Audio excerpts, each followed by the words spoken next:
Welcome to Don't Chuck It Up, the podcast where we help students and families navigate the wild journey of the college search and applying to colleges without breaking a sweat.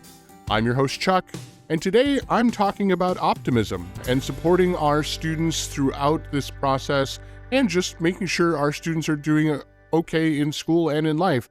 And I am pleased to have with me a guest. Please welcome to the show, to the Don't Chuck It Up podcast and videos, Yuri Mello, who is the co-founder of School Pulse. Yuri, welcome to the Don't Chuck It Up show.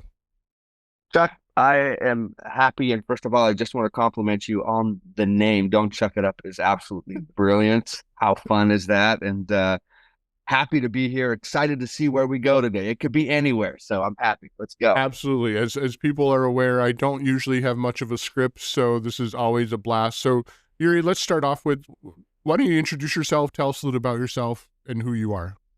You bet. Yeah. So my name is Yuri Mello. I'm actually a licensed clinical social worker of about 20 years. Most of that time, all of that time, really, because I'm still doing it. I've really just been involved in private practice. I've been a psychotherapist for 20 years. I've written a couple of books along the year. That was maybe, 10, 11, 12 years ago. I started with one and then added another. And one of those is actually, I wrote for teens. My second one, it actually was kind of a bestseller on Amazon, which is great. Nice. But it was so good, man. It was so good to write. It was such an itch, I think, that I felt, and that process is challenging as it was. I would actually consider that as probably one of the best things I've ever done in my life, was just to write. And maybe some of that was because my mom herself was, a non-published, but definitely a writer. She's definitely more just a brilliant poet. She's just this brilliant Portuguese lady, which is kind of where I'm from. But it was really cool to write. I've actually kind of just concluded another one. I haven't released that one yet, but about 7 years ago, yeah, we my friend and I, kind of the other co-founder, we co-founded School Pulse. And basically what we do, School Pulse is a proactive service. We contract with schools and districts and people that you're involved with all the time, Chuck. And our goal is to provide students with the kind of just extraordinary mindset and an extraordinary psychology that will help them to be joyous, right? To be happy, to be optimistic, to feel hopeful, and of course, to be academically successful as well. And so because of that, we leaned heavily on psychological strategies like positive psychology, growth mindset psychology, and of course, cognitive behavior, which is kind of the golden standard. And our goal is to just provide these incredible youth with just an extraordinary perspective, right? That I think will elevate them and that will help them to be successful really across all areas of their life. And so all the way into college, which of course is what we want, right? And I really can't speak to college very much, but I have a brief understanding. I'm sure that you could probably even talk a little bit about this a little bit more, which is the idea that a lot of students begin college or university, and within that first year, right, there is a significant turnover of students who begin school, but that drop out. And of course, there's a variety of reasons.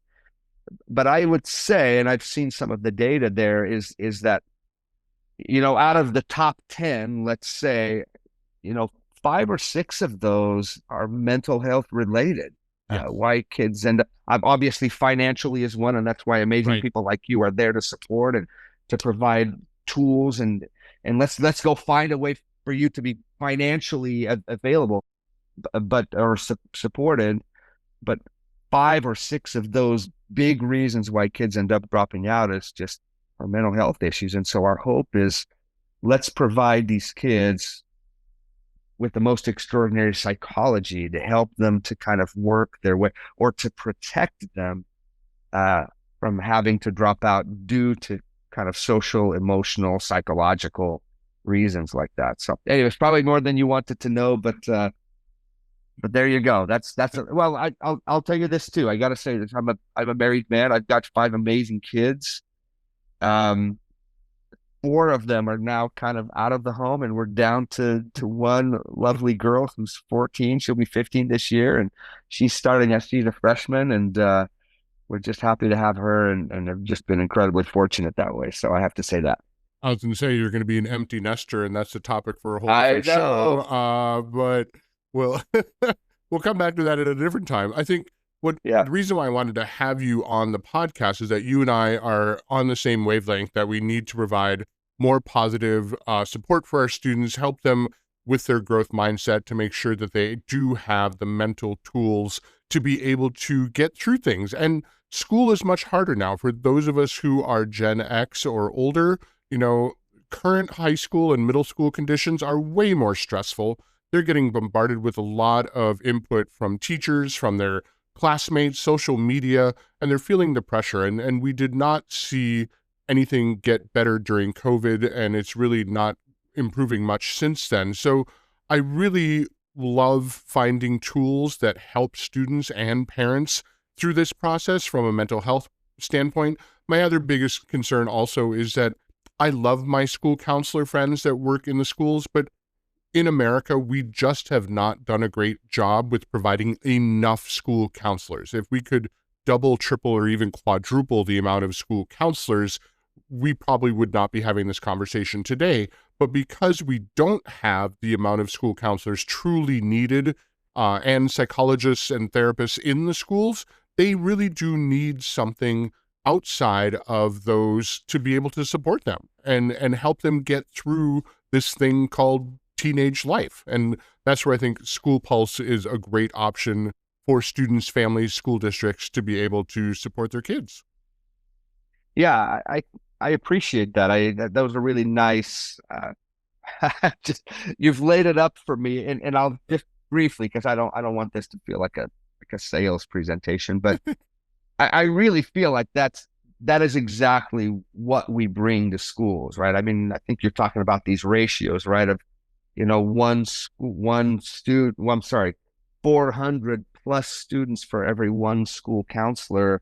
And those aren't fabulous ratios, obviously. No. And so one of our goals, right, is to come to the rescue, right? And whenever we speak to school counselors or social workers or psychologists or administrators, right?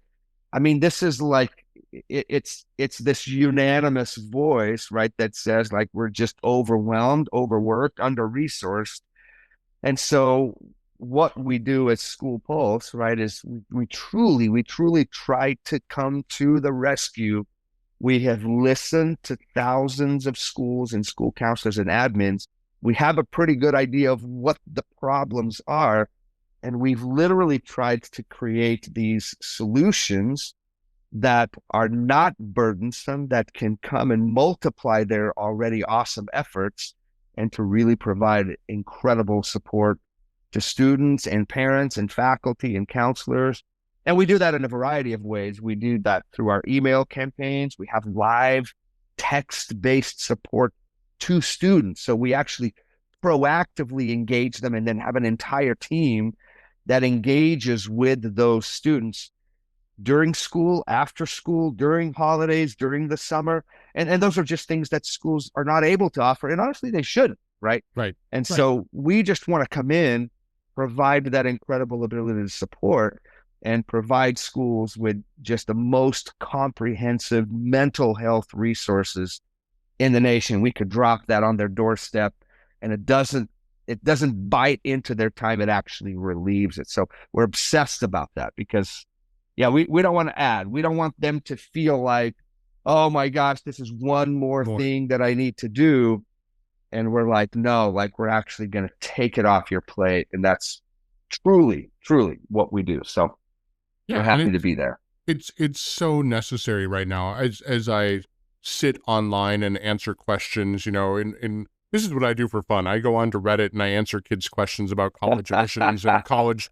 How do I apply to this, and how do I get into, stressful, whatever college? And the stress level is real right now. And I really can't reiterate enough to parents is like, your kids may be saying to you, I'm fine, I'm doing okay. And I really just think that they have just become accustomed to the stress level, and they really need ways to reach out, and they're struggling to ask for help. And my biggest worry always is students and any person that struggles to ask for help. So I think by providing any type of tools that allow them to communicate their feelings, to reach out for assistance, and to learn about themselves. Like, our curriculum in K-12 is so, we have to do English, math, social science, science, world language, all these things. We never take a moment to talk about ourselves. And oftentimes I have my students get really excited once they take AP psychology in like junior or possibly senior year, because that's a class where they actually get to talk about their mental health and what's going on, and they learn the terminology that's happening out there and what's happening within their brain, and they come back and then they all want to be counselors. And I said, okay, just because you took AP psychology doesn't mean that you should be a counselor. Some of you, yes, absolutely, sure. But I'm not saying that everyone should be a counselor after you take AP psychology. So I love giving students and parents a tool to help them with this conversation. As you said, this should not be the role of schools to monitor every kid all the time. They have enough on their plate going on. Yeah. And so by giving them another tool, or kind of like adding another person virtually, it allows them to then spend their time on other things and not have to worry about this issue as much. I've done, suicide prevention training stuff, and I always really feel bad because I'm typically called into a school as a suicide prevention person after something tragic has happened. And I kind of go, what could we have done for that tragedy not to have happened? And really a lot of it is talk, communicate, connect, open up, those types of things. And I think that's what you've been doing and what your goals are. Chuck, I think you've touched on a couple of things. And I want to make sure that I don't lose them. So let me start with back up if you want. I'll back up just slightly, and then I'll come into this kind of suicide prevention. I remember reading a long time ago a book that's kind of stayed as one of my favorites. I don't know if you've ever read The Way of the Peaceful Warrior by Dan Millman. It's kind of a cool book, but anyways, but there's a quote in there that I've never forgotten what it said, and it says that happiness is the ultimate discipline, right? And it just kind of talks to what you said, right? Is I think schools, and rightly so, right, are there to provide students with these fabulous, right, topical subjects, right? That hopefully will create an advantage for them in their life, right? But I think without a doubt, right, the things that will create a significant advantage for those children are their ability to emotionally regulate, their ability to engage socially, right? Their ability to deal with life with the goodness and the challenges that come in life, and to have a kind of an extraordinary mindset that will allow, or that will provide an extraordinary outcome. And that's really what we're trying to do.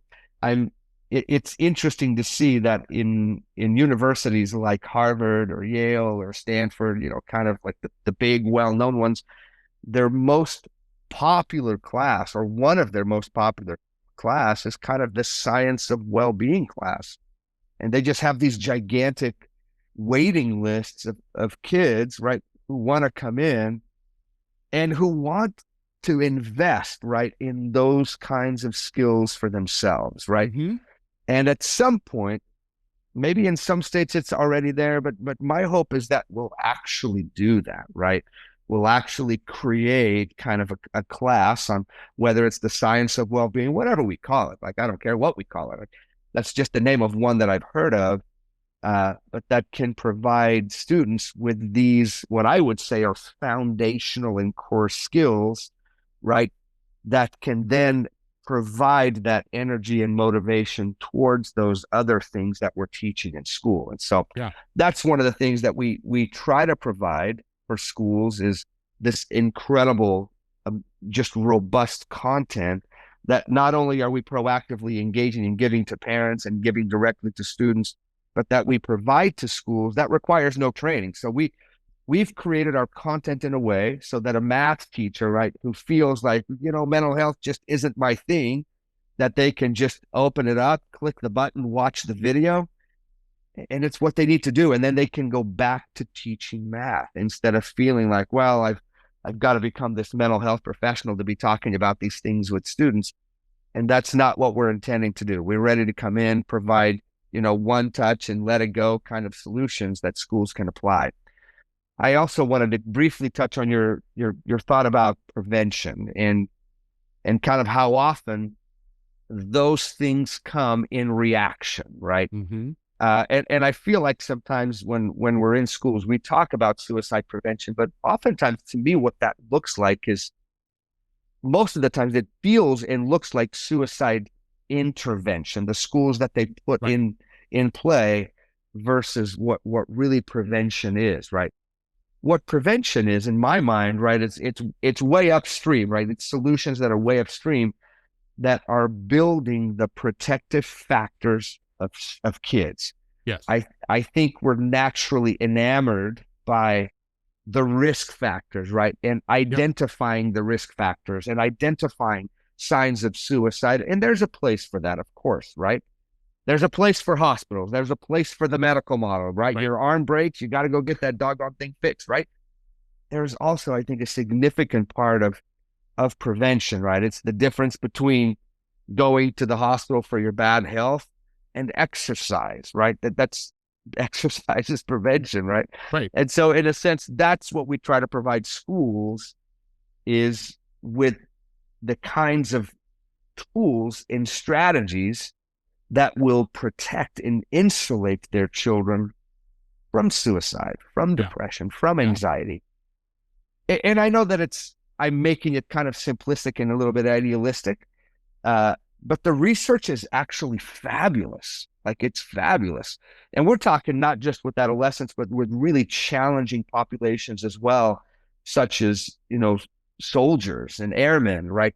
I mean, that I think are in some of the toughest environments. I mean, there's like combat is probably one of the worst things that we could possibly do to our minds. Like, and even to those people, right, to those soldiers, those wonderful veterans, those people who have given of their time and sacrificed, when those people possess, right, some of these skills, it has now been shown clearly that it protects them from suicide. It protects them from trauma, from some of the negative impact of trauma, by simply having some of that skill base. And if we can do it with them who are at this incredible risk, then we can do it with our adolescents as well. So anyways, just some thoughts there. I completely agree with you. And, in the United States and in most Western medication type areas, we tend to be more reactive rather than proactive. We start working on the problem once it's actually a problem.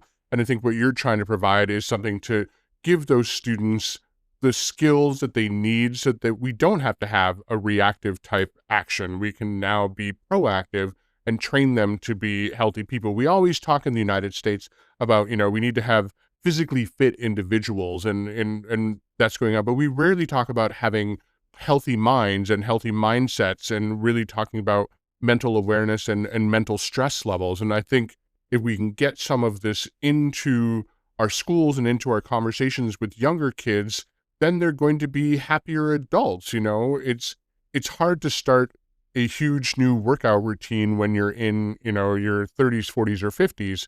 But if you start doing it when you're younger, it's easier to maintain. Same thing with mental health. If we can give them some of that training early on, they're going to have better mindsets overall rather than trying to, can you teach older people? Absolutely. Anyone can learn how to become a growth mindset and to do mindfulness, meditation, take care of your brain the way you would take care of your body. But if we can do more of that holistically at a younger age, you're going to end up having a better population overall. I completely agree with you. And as you said, if we can train veterans how to do this, we can train just about anyone how to do this. Absolutely. I love this. I don't know if you've ever seen the movie Inception. It's like one of my absolute favorites. I just love that. I just think it's creative. It's fun, but I'm kind of this big proponent that our psychology is everything, right? The way that we interpret the events in our lives matters more than the events themselves, right? And there's this great quote in the movie Inception. I don't know if you recall, or maybe for your listeners, it's this fabulous movie where these individuals go into people's minds through their dreams.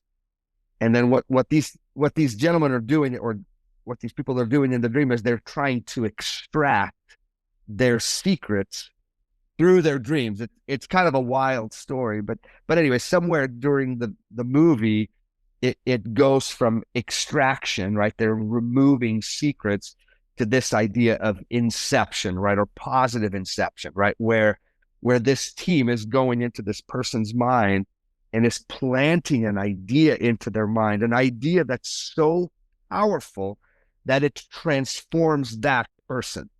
And so in a way, right? I mean, we're trying to positively plant, right? Right. These wonderful evidence-based, grounded in evidence concepts that we believe can do exactly that. And there's this great quote that says, an idea is like a virus, contagious, resilient, and even the smallest seed of an idea can grow.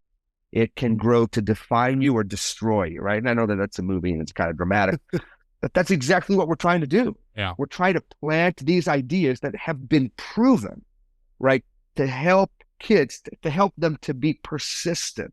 Yes. Right. To help them to feel more optimistic. And optimism is absolutely wonderful, because we know that across all fields, whether it be school or sports or activities, when an individual feels optimistic, they're energized, they persist better, they perform better across all areas. And so that's one of the things that we're constantly trying to create for these students, right? Is give them the kinds of tools that will allow them to interpret their reality in an optimistic, practical, growth mindset kind of way, because we know that those strategies work. Let me say one more quick thing, Chuck. One of the positive psychology concepts that I think has become kind of well known over the years is the idea that we can maybe sometimes, that we have grown up with, that success leads to happiness, right? And I think one of the positive psychology concepts that we're teaching now, that's almost been a little bit of this Copernican kind of revolution, right? Where, we always thought that, the sun revolved around the earth, and now we realize, right. No, it's actually the other way around. Well, what we've realized with positive psychology is that success revolves around happiness, right? Mm-hmm. And if you think about your own life, right? When we're happier, right? When we're more joyful, we're more patient as parents, right? We're more resilient. We feel more energized, more motivated. We're socially better when we are.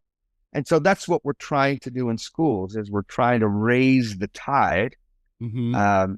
So that students can ultimately perform and behave better, right? So we just happen to do it that way. It's kind of a cool approach. Yeah. And I've got your website pulled up for those who are watching on YouTube.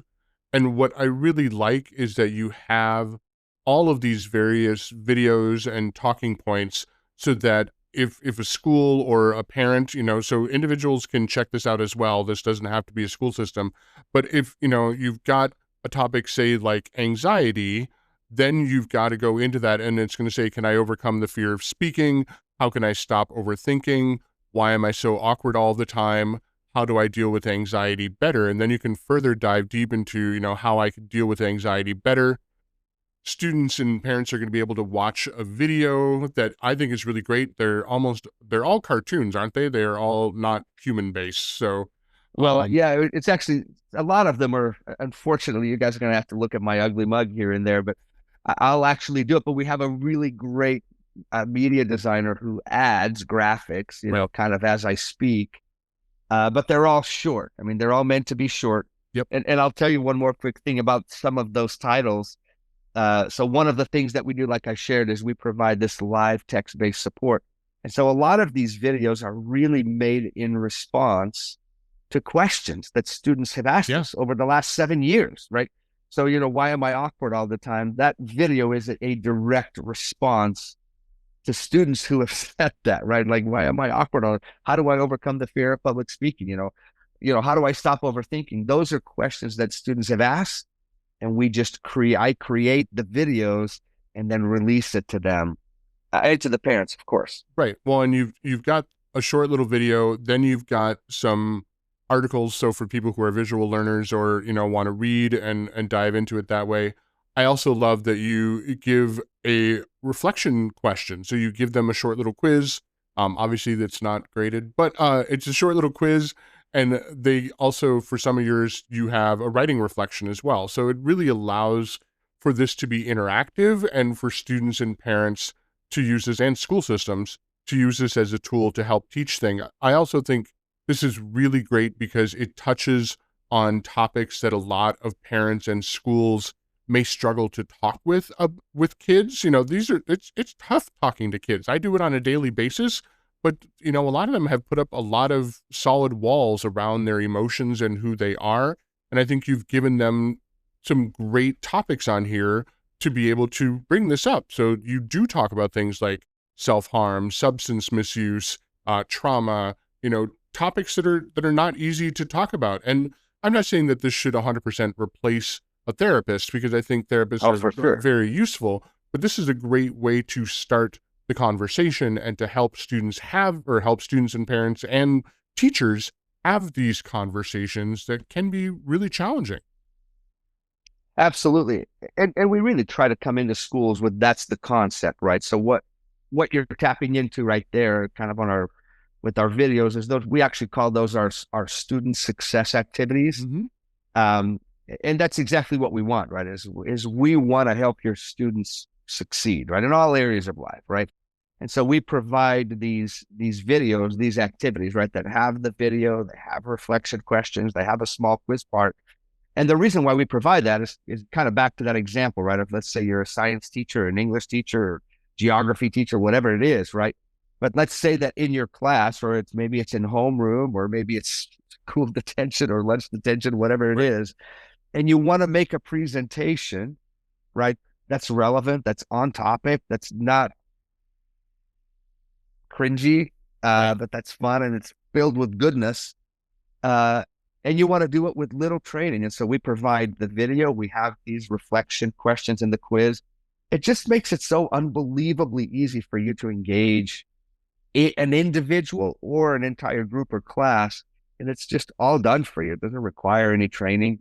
And the content is licensed. It's based on evidence. So that's why we're so excited about it, is because we really do want to come into a school and help them to resolve their problem, right? Yes. Their overwhelm, their lack of resources. And we believe that, obviously, I mean, I'm biased, but we believe we do it better than anybody else, obviously, but that's why we're here. So, but yeah. Well, and then you've also got your whole section under the restorative section for restorative justice, where you're also really dealing with some heavy topics and some things that might be challenging for anyone to talk about, so whether it's about phone distraction or gossiping, sportsmanship issues, phone safety, breaking bad habits, these are things that are difficult conversations to have, and you're providing some basic tools. Again, the goal of this is not to replace a therapist, and many students may need to talk to someone beyond this, but this is really helping students, parents, and teachers start the conversation, which can always be the hardest part, is just starting the conversation and opening up that communication path so that we can see what students need beyond that. Do they need, additional meetings, or do they just really need to vent and let it out and maybe have a good cry? And, that might be enough to help them move on to the next spot. Sure. I really like our restorative practice activities. I really like that one. Those actually, once again, originated from a lot of conversations with administrators, right? In fact, one of them was with one of my own personal situations here with one of my kids. I was visiting with one of the vice principals here that was kind of dealing with a disciplinary issue with one of my own kids. And I know this vice principal super well. He's a great guy. And I was there sitting in the office, me, my wife, my son, and this vice principal. And, and afterwards, we're just kind of joking. It wasn't really a big deal situation, but as I was talking to him, he says, "Yuri, this is what I do all day, every day, like dealing with the disciplinary issues related to my students, all the way from absences to tardiness to fighting to bullying to social issues to kids making discriminatory or racist comments at a football game or in the hallways or whatever. And these administrators, right, they have to provide some form of discipline, right? And what these activities, these videos are part of their corrective approach, meaning we're not just disciplining bad behavior, we're trying to educate better behavior, right? We kind of find, Maya Angelou's quote of like, when you know better, you do better. Well, that's what we're trying to do. And so we've provided this list that principals have identified throughout the country. This is the stuff we spend all day, every day doing. And we've just created these short activities that are corrective in nature, that they can also provide gift to the parents so that the parents are aware that we can give them this corrective activity and get them back into the classroom as quickly as possible, which is where they need to be. And so that's been one of our most successful things that we've launched over the past year throughout all of our schools. And anyways, we're really proud of that one. Feel like we've really listened and tried to create something that was matching the need. So right. And that's what I love, is that you're really trying to listen in to what is going on with students and schools and administrators and parents and teachers, and then creating content that supports the work that they are doing. You're not trying to say, this is the one way and the only way you should do this. You're trying to give them a whole bunch of different topics and things to deal with so that they can use this to help them. And parents and teachers need these types of tools. They need something to help them with these conversations. As I keep saying time and time again, our students are way overwhelmed, way stressed. The anxiety and the stress levels are some of the highest we've ever seen amongst young people. And we need to be doing better with our youth, because as you said, if we give them the skills early on, they're going to be much better off as adults later in life. So we've got to do something. And I think School Pulse is a way that could really help schools have these conversations. For sure. We're happy to do it. We're happy to do it. We feel like it's really been a privilege. I always tell people I have not been part of the educational world, right? And I feel like it's a world, right? I mean, they have, their acronyms, their way of communicating, the way that they do things. I'm kind of this indirect person, right? I've kind of come this way a little bit, and we're just trying to provide some solutions from them in that kind of indirect, proactive, upstream psychology perspective that we hope will really become foundational for those students and just help them to succeed and just have a blast in school. To be honest, like, fun is a big thing for us. I think one of the things that you'll find in our videos too, because you're right. Like, I mean, when you talk about kids and their mental health, right? I mean, what we had about a year or two ago, right? Our Surgeon General, right, said that the youth mental health crisis was like the defining crisis of our time, right? Yep. With all of those metrics, right, all going in the direction we don't want them to go. Their anxiety, their depression, their suicidality, their self-harm, like, all go in the opposite way. And as a result, I think a lot of states are doing things. We certainly started to do things as well. In fact, that was the genesis of School Pulse. It's about 7 years ago here in our absolutely lovely community. We had 7 students who took their life by suicide just in our hometown. And that was actually the start. That's when we began. I had a principal that was a good friend of mine who reached out to me and said, basically what you said, Chuck. He says, Yuri, I lost 2 kids. They weren't even in my radar. They're fabulous students. And within a couple of weeks, he had lost 2 of them to suicide. And it just completely impacted, if you can imagine, not just the entire community, but the culture at their school, right? Right. And he said, Yuri, I feel like everything I have at my disposal is reactive. I'm literally like a fire extinguisher on the wall, waiting for crisis to happen so I can break glass and intervene. And by then it's too far. Yeah. It's too late. And so we actually kind of began that conversation. And that was the beginning of what School Pulse became, was a way for us to proactively engage students, provide them with remarkable tools, and with real solutions. And that's what School Pulse has become, is a proven suicide prevention program. So anyways, just a little bit of history. Well, right. Well, and I appreciate you sharing all that because that's important to understand where you began and where you're kind of headed from now. I had the very fortunate opportunity to speak with Kevin Hines. Kevin Hines is one of the few people who jumped off the Golden Gate Bridge and survived. And so he now has Wow. dedicated his life to really going around and educating people about what his life has been like, struggling with mental health and the day-to-day things of that, and how positive interaction can really help people. And it is something that he says in his presentations that has stuck with me for, gosh, almost 20 years now, is that it's okay not to be okay, but it's not okay to not ask for help. So you've got to learn to ask for help and get the help that you need so that you can make an improvement on yourself. And so I don't think that we're going to have a perfect happy society. You know, like Sure, sure. for some reason, Finland keeps being rated as one of the happiest countries in the world. I don't know why. They're in the way up north, but I don't think we're ever going to be that.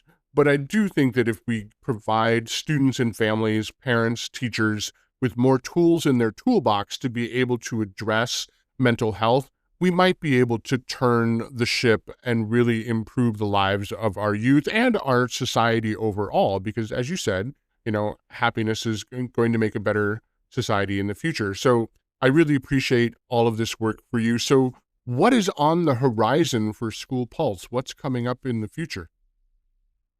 One of the things that we're adding this year is, and there are actually other programs that do something similar. So they do what's called a peer-to-peer type programming, which is Mm-hmm.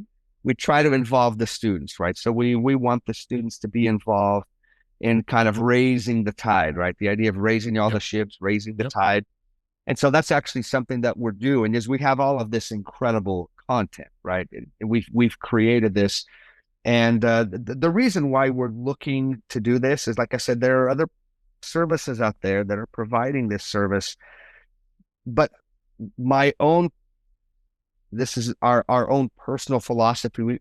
I feel like sometimes some of those programs are overly focused on suicide and the Right. students kind of being the preventative force towards suicide.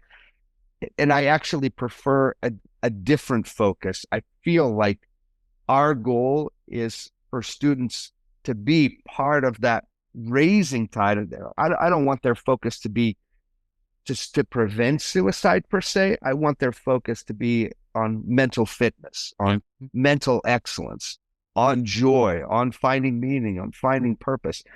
And so we call it SWELL is what's going to be the program name, and it's short for student wellness, so we just call it Yeah. SWELL. But and then that's nice because it's kind of got a double meaning, and we like that. But that's one of the things that we're trying to roll out this year. We're going to do that at a few schools and then kind of grow it. But to just provide these students with activities, and of course, we want them to kind of be the messengers of these incredible videos that we're giving to school. So it's there for them. It's easy. They can share it. They can be the Nice. vehicle that brings this positive psychology, growth mindset strategies to the school. And of course, they themselves can be a benefit to that too. So in addition to all the ways that we come to students and schools and parents, we're now hoping to build kind of this little, what we call the swell team that will kind of be the vehicle to bring that to the school. So that's one of the new things that we're doing this year is we're going to launch that. So we're excited about that. That's great. That sounds awesome. And I wholeheartedly agree with you is that a lot of these programs that are currently out there focus mainly on, okay, suicide and suicide prevention. And I think that really also comes from funding. You know, when you look at SAMHSA and Yeah, other for government sure. agencies, you know, as I said early on, we're a reactive society. So we want to wait for a problem to really get big and then we react to it. And I think a lot of these programs have been created and grant funded and sponsored because they go, oh, you're fixing a problem, so this is good. So Yeah. that we need now have metrics and we can look at a problem and we can do it that way. Where I think your idea of going the opposite way and, you know, let's not get down that road. Let's give them the tools beforehand is going to be much helpful. And obviously peer-to-peer is great. These students talk to each other all day long. Yeah. Back in our time when we were in school, we were writing little notes and passing them to each other between classes. Now students are receiving literally 100 messages in class. Even schools that don't allow phones what I have discovered is that parents and outside family members that are not in the schools are still messaging kids. So sometimes it's not the kids to kids within the schools, it's messages from the outside world that are coming into their phones and making them vibrate. So I kind of want to almost go back to our time where it was just passing notes, and the only way to get a hold of me would be is you to call the office and send a message to the classroom. But I don't think we're ever going to have that happen again. So I love that you're training kids and getting them ready to swell and do some student wellness, and really, as you said, raise all ships if we can really, improve the situation. Yeah, I think we have created some challenges for our kids. I'm actually quite optimistic. I think they will deal with that. They're going to find ways to positively deal with that. And I sometimes joke and I say that, man, it's hard enough to live with one brain, and I think we now have two. Like, this is a brain. Yeah. This is a brain. Like, and it's the amounts of notifications. It's just tough. Like, and there's a great book called The Anxious Generation that talks a lot about that, kind of the fragmentation of attention, and then of course some of the negative impacts of this, quick adoption of technology and phones and what they do with notifications and social media. Yep. And I think the data is pretty convincing. It's persuasive. Like, there's a negative impact for certain. Yep. But now we now have to deal with it. I mean, we've placed it in the hands of our kids, and they're going to have to figure out how to manage it themselves. And it'll be a struggle for some, for sure, but we're going to find the benefits there too. There's lots of benefits to it. But that's definitely one. We do have some great videos on phone safety and on appropriate use of AI. And we know a lot of schools are looking for those right now because they're trying to figure out, how can we definitely make sure that kids know about AI, know how to work with AI and how to take advantage of this incredible tool, and yet how to not become psychological blobs, right? Where we just don't even need to think, right? It just writes for us. And so it's definitely a challenge that schools are dealing with, and they're still trying to figure out how to do it either at the high school or obviously at the college level as well. Right. Like, how do we do that?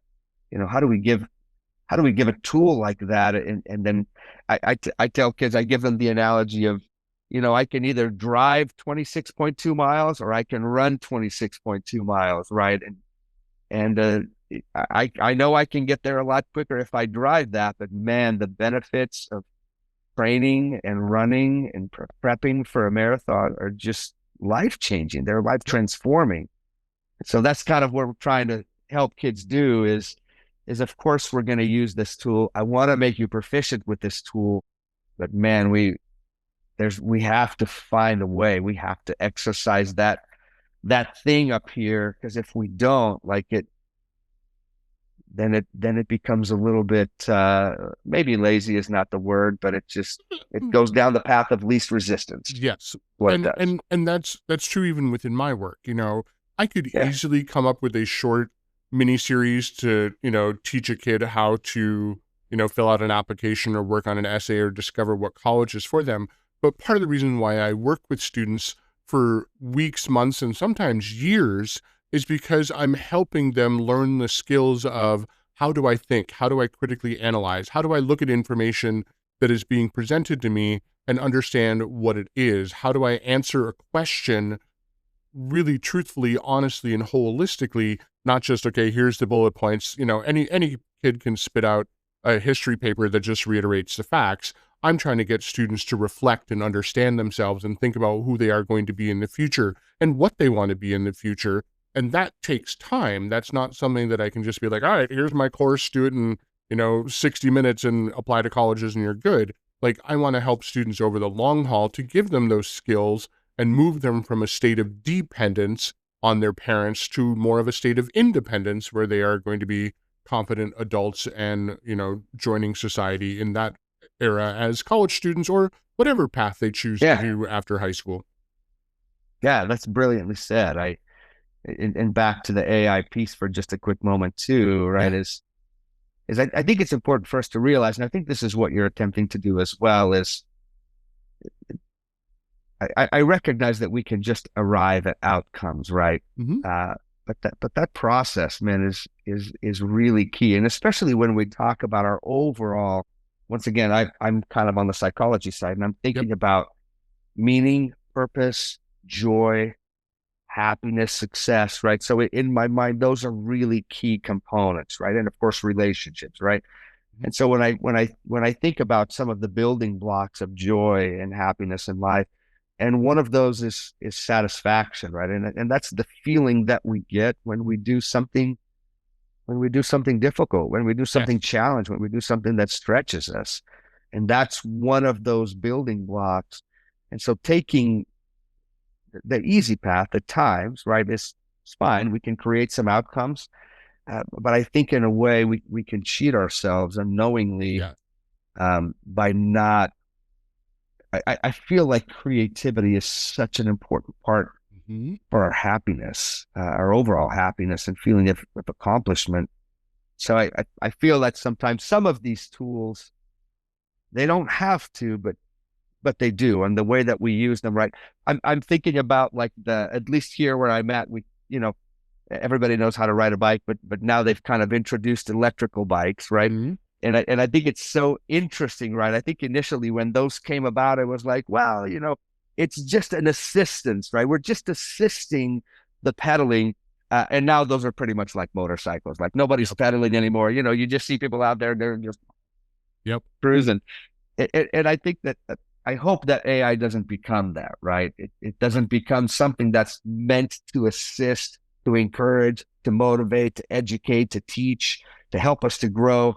Instead, it'll just become this motorized vehicle that just does all the work for us. And so, anyways, it's some silly ideas. No, you're spot on. AI is input and output. You put something in and you get something out of it, but you have to be able to interpret that data and make sure that the data is correct. I use it within my own work, but AI is not always right. And so I have to have the mindset to be able to understand if it is, accurate or not. So, well, Yuri, it's been awesome having you on the Don't Chuck It Up podcast. If you want more information about School Pulse, check out schoolpulse.org. I always leave some time to let you kind of have a soapbox moment. So is there something that you really want to share with my listeners and viewers? It could be about School Pulse. It could be about anything you want. What is the lesson that you'd love to teach people and have them leave with? I appreciate that. That's really kind of you. I will say, I guess just professionally speaking, we've really just been honored to spend so much time with schools, with teachers, with administrators. I love it. Like when I go to, middle schools, junior highs, high schools, elementary schools, I do lots of assemblies and things like that. And there's just an unbelievable energy there. And I think when I was a younger boy, that probably intimidated me a little bit. But now I'm old and jaded and I don't care, right? So it actually energizes me. But and we want to just find a way to take these incredibly idealistic beings that are our teenagers, right? That honestly make our lives better. And we just want to provide them with some real tools that are easy to access. And so I guess I would say, I recognize that for schools, it oftentimes is difficult for them to adopt new things. Probably because they're just bombarded, right? With, people who are doing this or that. And they often don't quite know, like, well, what's really good, or we don't want to just do something for 1 year. We want to have kind of a solution that we can repeat and that's affordable, right? That matches, that fits into our budget. And I guess I appreciate you giving me the platform to just invite them. Just come take a look. Go to schoolpulse.org. I'll send you some links with our videos and our mental health resources, which you can see are totally accessible. And you don't have to put in emails or create anything like that. You can just go and look at everything. But just reach out to me, have a conversation with me. I guarantee that we will have a positive impact in your school community, all the way from like individual students who are actively struggling and looking for support to kind of your more general whole school. We really want to make sure that we're kind of this multi-tier solution for your school, and we believe that we can be exactly that. So anyways, that's my pitch there. So Awesome. Thank you so much, Chuck. I really appreciate your time, man. Well, yeah, Yuri, it's been great having you. I really appreciate all the conversation we've had, all the stories and information we've shared with each other and with hopefully the listeners and the viewers, and hope this is helpful to people. And I appreciate you taking the time to chat with me today. Sounds good. We may even have to chat in the future. I've got a couple of boys that will be heading into that university setting. I might have to reach out to you and say, hey, Chuck, educate me, brother. Absolutely. Always here to help. Awesome. Thanks, man. Well, folks, that's all the time we have for today, but fear not. We will be back next week with more tips and tricks to help you conquer the college application process like a boss. Until then, remember, don't chuck it up.